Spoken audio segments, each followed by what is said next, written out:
नमस्कार आप सभी को। मेरा नाम तुषार है और मैं कविताएं लिखता हूँ।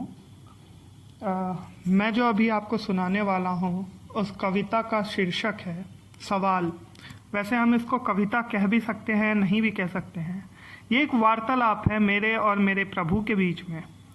तो हुआ यूं कि एक बार मैं सो रहा था और मेरे स्वप्न में मेरे प्रभु दर्श दे रहे थे मुझे।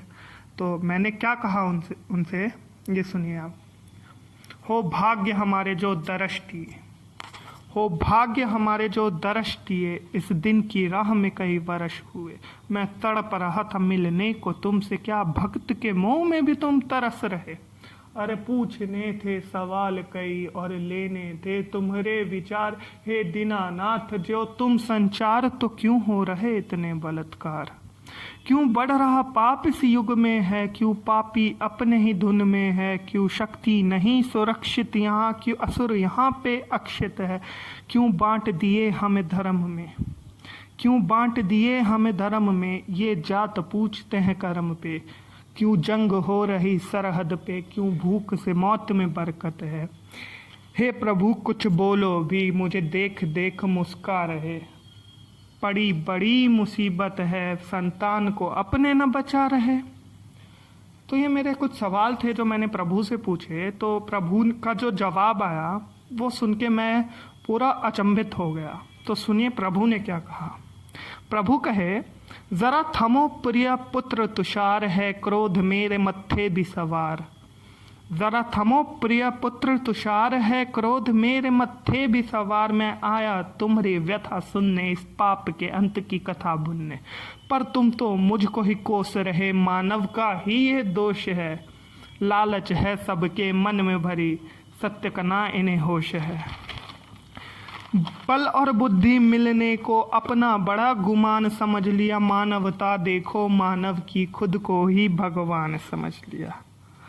और सो रही है अंदर की काली, और सो रही है अंदर की काली।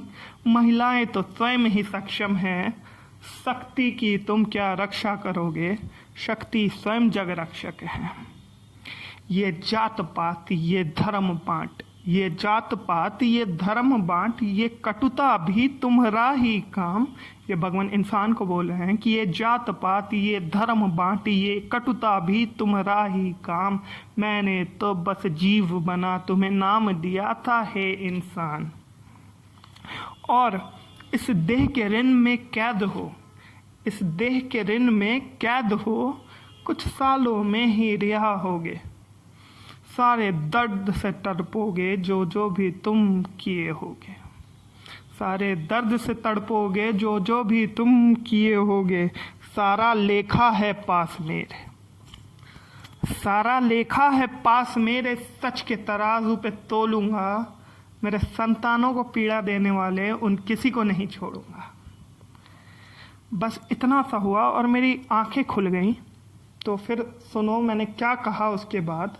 फिर मैं कहा, बस एक बूंद गिरी अश्रु की आंखों से भूमि से जा टकराई। ये कहना था कि भगवान मेरे सपने में इस व्यथा को व्यतीत करते करते उनके आंखों से आंसू आ गए कि कितने दर्द कितने कष्ट दिए हमने पृथ्वी को।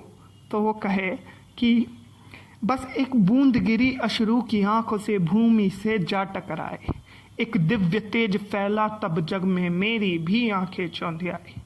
मैं उठ खड़ा हुआ नेत्र मलता, भगवान को अपने ही ढूंढ रहा। कुछ दिखा तो नहीं मुझे, बस अंत शब्द कानों में गूंज रहा। वो अंत शब्द कानों में गूंज रहा। सारा लेखा है पास मेरे, सारा लेखा है पास मेरे। सच के तराजू पे तोलूंगा, मेरे संतानों को पीड़ा देने वाले किसी को नहीं छोड़ूंगा। शुक्रिया, धन्यवाद। आप सभी ने ये 4-5 मिनट सुने मेरी इस कविता के।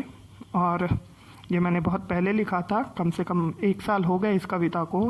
आशा करता हूँ ये आपको पसंद आए। शुक्रिया, थैंक यू सो मच।